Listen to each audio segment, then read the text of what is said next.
Oh hi, I didn't see you there. Hi guys, and welcome to this week's weekly book chat. Today we are reviewing Working Hard, Hardly Working by Grace Beverley. If you don't know who Grace Beverley is, she is a former fitness influencer turned business mogul. She owns Tala and Shreddy, and she authored this self-help book. I believe it was a couple of years ago now. I am a fan of hers because I think she tells it how it is. I think she is very astute and she's highly intelligent and hardworking to build the businesses she's built at such a young age. But I think she's a very good business commentator, social commentator, a sea of white noise, especially in the self-help industry when it comes to working, self-care, etc., business. I think she is very on the ball. I agree with a lot of what she says. First of all, I think this book is very good because it's a good counter to both hustle culture and self-care culture. People seem to be extremists in either camp, where they're posting quotes with lines in the background saying how, sleep when you're dead and rest is for the weak and there's no such thing as balance. Or there's people that say that if you say at all that you have to grind it out sometimes to get what you want, they'll call you toxic and say that you should just light a candle and go a walk, take care of yourself. So people seem to be extremists in either camp. I think this book is a very good counter to both. It's very balanced and it's the most accurate commentary on these subjects that I have encountered. What I like about this book, or one of the things that I like about this book and I like about Grace Beverley in general, is that the substance has substance. It is all of value. It's not clickbait. I think that she really tells it how it is. The first section of the book is called Working Hard. The second section is Hardly Working. So Working Hard is all about working hard, working effectively. One thing that I found a lot of value in is time blocking. Now, time blocking sounds very obvious as a good way to plan your day. Say for example, instead of if you go to the gym and you find yourself looking at your phone all the time or get chatting to people and you end up being there for 2.5 hours, you would time block an hour for the gym and you have to get your workout done within that hour. Sorry for explaining time blocking if you already knew what it was, but I just want to be really clear. I have found time blocking to be very effective. I didn't used to do it, I do it now. I don't enjoy it. She does cover that in the book. I'm not sure she covers it in the book or in a podcast, but I have heard her say it before that even if you don't like it, you have to get used to it. I think that that is true. I think that tasks need a deadline. Sometimes some of those deadlines will be larger than others, but ultimately, if you want something done, you need to give it a realistic fixed period of time if you want to, get stuff done and be productive or be optimally efficient or as close to optimally efficient as you can be. Anyway, I have found that implementing time blocking into my schedule has benefited my productivity, albeit, appreciating nuance and being completely honest, it's not something that I 100% enjoy, but it is something that I have found to be effective. So she gives a roadmap of how to plan your day as well. I think we all know that traditional lists sometimes aren't that effective. A lot of the things on them get disregarded. A traditional list doesn't give you any indication as to what things are more of a priority than others. So she gives a very effective way to plan your day, and this goes from like quick ticks, tasks and projects. I won't go into that too much because I'm going to be doing my next vlog on how I use her planner versus how I use my previous Clever Fox planner, all the benefits of hers, so I won't go into that too much. But she gives a very effective system for planning your day, and I think it's a huge strength of the book. It's another reason that I would advocate for this book. I think that a lot of people get bogged down with lists and different ways of planning their day that aren't always 100% effective and can end up giving you more stress instead of alleviating your stress. Albeit, I think that whatever you've got in your mind, it's always best to get it down on paper because it helps order your mind and helps you de-stress. But some systems are more effective than others, and I believe this to be a very effective system. She does a good chapter on flow as well, the importance of flow, but also the importance of not letting flow overtake your day, i.e. when you're in flow writing an essay and you've needed a pee for 2 hours and you're so hungry you feel like you're going to faint. She speaks about how to get into flow effectively without achieving diminishing returns or letting it become counterproductive because it's making you unwell. I think that a lot of other books discuss flow and discuss how to tap into flow without giving as balanced a view on, the fact that sometimes it can end up being a negative thing and that really you should call it a day generally before you want to because it will be easier to access flow in the future. future then, and your next working period will be productive because you haven't completely gassed out by trying to exploit this episode of flow for all it's worth. What I really enjoyed, and I think is the biggest strength of this book, and I think that is the most, I would say, trailblazing or original theme of this book, is that she speaks about how sometimes self-care is productive and sometimes being productive is self-care. I hadn't heard anyone saying that before. So for example, people think, that are advocates for hustle porn and sleep when you're dead kind of culture would say that, you have to be productive as much as possible and that you have to squeeze every minute of work and productivity out of the day, because the compound effect of that is that you're going to be so much more successful than everyone else. That's true to a point. However, in diminishing returns, if you exhaust yourself, like for example, we've all been there where you're sitting with a laptop on your knee at 9 o'clock, you're not getting anything done anymore. You're just stressed about work and trying to work as much as possible, but you are not being efficient. It would be much more efficient to turn the laptop off 2 hours earlier and then start again tomorrow. So sometimes by taking a break, scheduling in downtime, going for a walk, doing everything else to, optimise your body, sleep, exercise, rest, time with friends, those are all technically self-care. But they are actually productive, because when you go back to work, you will be more productive and you will work at a higher level because you have given your body and your mind the time to rest and recuperate. So I think that was very poignant. On the flip side of that, she said that sometimes self-care is being productive, i.e. there's no point running a bath and trying to chill out if you've got a big project due the next day and it's just going to stress you out that you've not done it. Sometimes getting the stuff done that needs to be done is self-care, because ultimately it's going to make you feel better. That especially I hadn't heard of before. I am someone who, not always, because I am an advocate of rest and recuperation and doing what you need to recharge, but I am someone who can sneer at self-care, because I think, as she comments on in this book, that sometimes it is an excuse to be lazy, it is an excuse to do nothing, it is an excuse to take the easy path.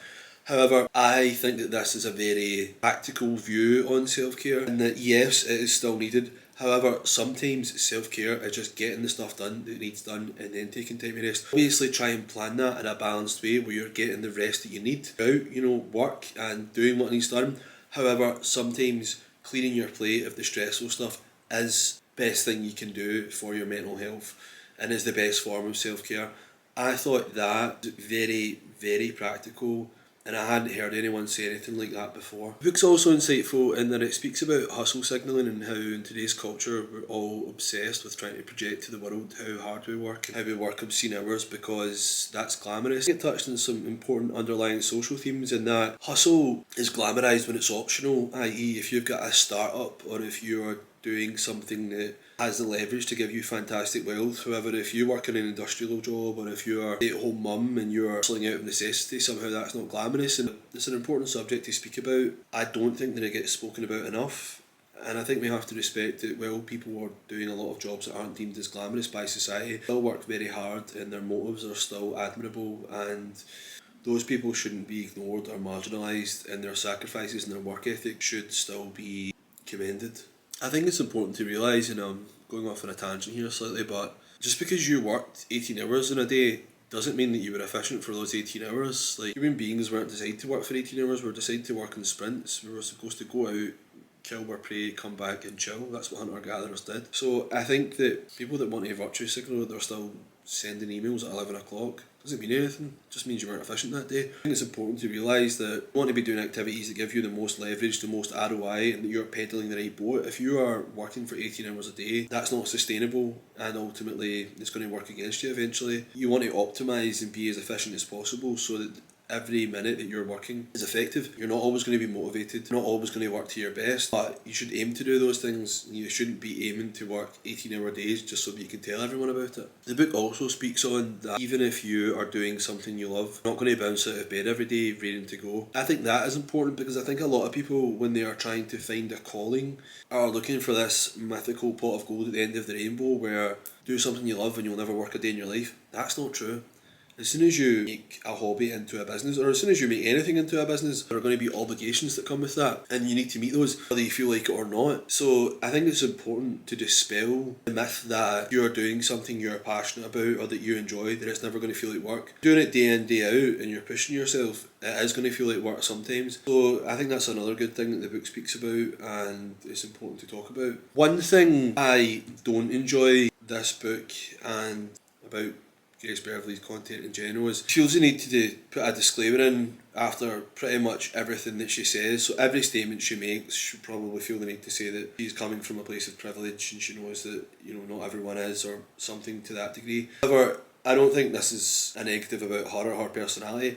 I think it's that we now live in a society and a culture, especially online, where people are desperate to catch out, desperate to point out that you're a hypocrite, desperate to pick apart any statement that you make and tell you why it's wrong and tell you why you're a bad person. So I think that ultimately, because she is someone from a privileged background, she feels, and she probably does get a lot of hate online about that, she feels the need to put in a disclaimer after every statement, because ultimately she has a brand, she doesn't want to get cancelled, so she needs to validate everything she's saying by highlighting that she knows that she comes from a place of privilege and insert reason as to why she made the statement. So I personally find that a bit wearing after a while, but I 100% understand why she's doing it. I think she may not resonate with some people, or some people won't be advocates of her or won't empathise with her because she comes from a privileged background. She grew up in London to what I believe is a reasonably wealthy family. She went to private school, she went to Oxford, but the way I see it is she can't help being born into privilege the same way someone can't help being born into poverty. Do you want her to be reborn? Like, play the hand you're dealt, and if that has put you slightly further ahead in life, then that's not really your fault.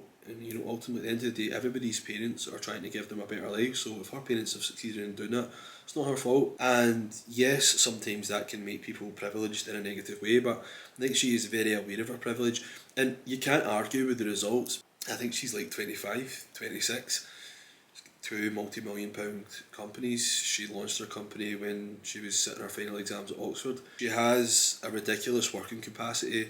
I listened to a podcast that she was on a few weeks ago, and she spoke about how the fact that she was in a choir when she was younger and they done an obscene amount of hours every week, and that had really given her a big work capacity, so much so that she feels guilty when she's not working, which is obviously a negative thing, and she spoke to that. But I think that people who have a lot of extracurricular activities as children and have quite a demanding schedule as children develop a really strong working capacity that serves them in later life. I know that Kevin Hart spoke to that as well. Again, we're kind of going off on a tangent.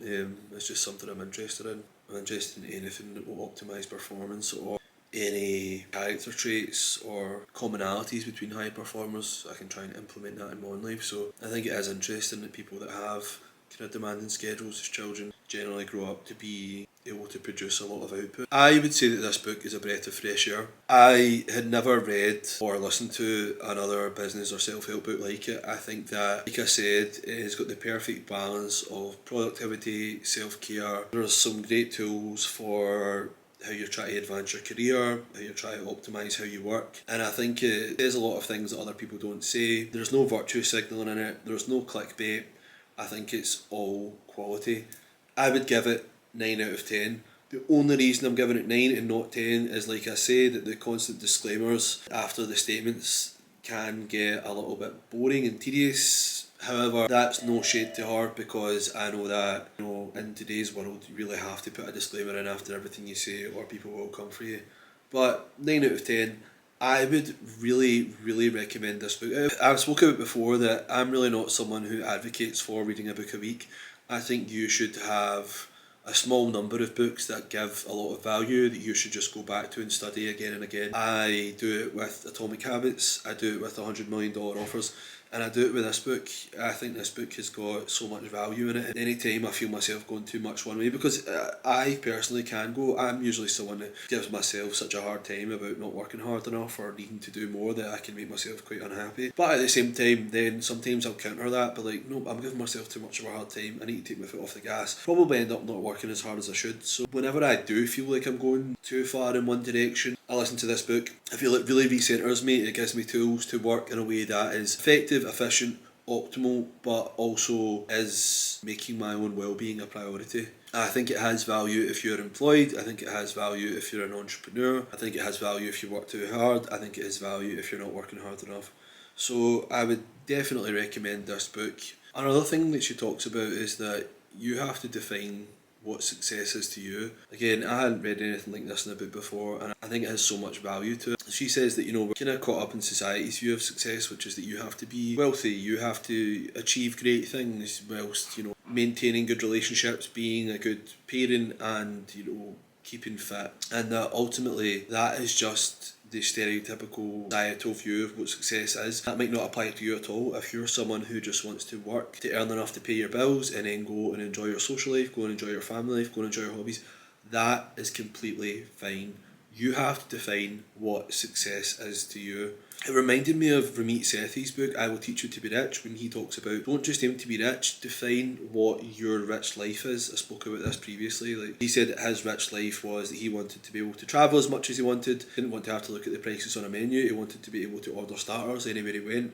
And I can't really remember what the other one was. I just remember that travel was a big one, and he wanted to be able to travel first class as well. He says you really have to define what your rich life is. I think there are shades of that in this. Don't just aim for success, that is too vague a term. Define what success is to you and work towards that. She also speaks about how when you're kind of making priorities, a lot of people think that certain things are a priority. She uses dating as an example. So you're saying that dating and finding a partner is a priority to you, but you're constantly turning down dates, and maybe that isn't as much of a priority to you as you thought. So if you get clear on what your priorities are, you can then work towards them. I think that has a lot of value. Also, she speaks about, and I think it's very important, that, for example, if a woman is very successful, proportion to her success is how much people will view her as cold or aggressive, and they will speak to maybe the fact that she doesn't have a family and doesn't have children, and that her success is somehow undermined by that. But that woman may not want a family, and maybe all she wants to do is, build a really strong, great career. On the flip side of that, maybe somebody wants to be a stay-at-home mum. Maybe that is their version of success.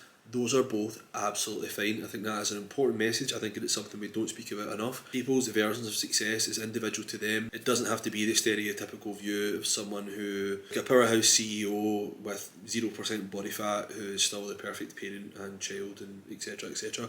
Success is all relative. It is unique to the individual. The sooner we actually define what success is to us, the sooner we can work towards it and achieve it. That's it. Like I say, I absolutely love this book. I read it regularly. It's something that I draw great value from, and I think good books are like that. They can be different every time you read them, and you can get more value from them every time you read them. Like I said, I'm a strong advocate of don't read a book a week. Get 4, 5, 6, 7, 8 that you really like, that you take a lot of value from. Read them again and again and again. Study them. This book is one of those books for me. Can't recommend it enough. It's a breath of fresh air. It is practical, it's applicable, and I highly recommend it. That's us. We've come to the end of another weekly book chat. As always, please let me know what you think. Let me know if you read it, and let me know what you think I should review next. I will link the book in the description as usual so that you can get it. Thanks for watching, guys. See you next time.